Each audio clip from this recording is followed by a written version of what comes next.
এরশাদে সামরিক শাসনের কথা বলা হলেও জিয়াউর রহমানের সামরিক শাসনের কথা কেন বলা হয়নি? বোঝাই যাচ্ছে কার প্রতি কেমন সদয় থাকতে হবে সেটি হিসাব করেই এই দফাগুলো রচিত হয়েছে।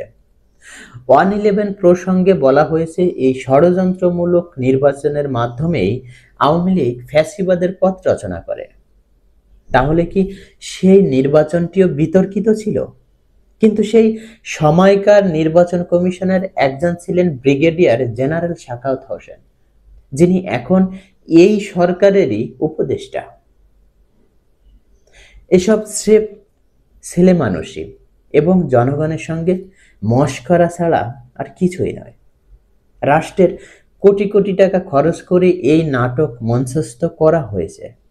ঘোষণাপত্র পাঠ শেষে আমরা দেখলাম বিভিন্ন দলের শীর্ষ নেতারা ডক্টর ইউনূসের সঙ্গে বুক মিলাচ্ছেন, যেন কোনো ঐতিহাসিক অর্জন হয়েছে।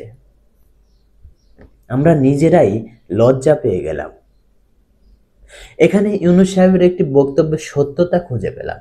তিনি বলেছেন, আমার সামনে কেউ কিছু বলে না, পিছনে সমালোচনা করে। আমরা তো সেটাই দেখলাম। সবাই ধন্য ধন্য করতে ব্যস্ত।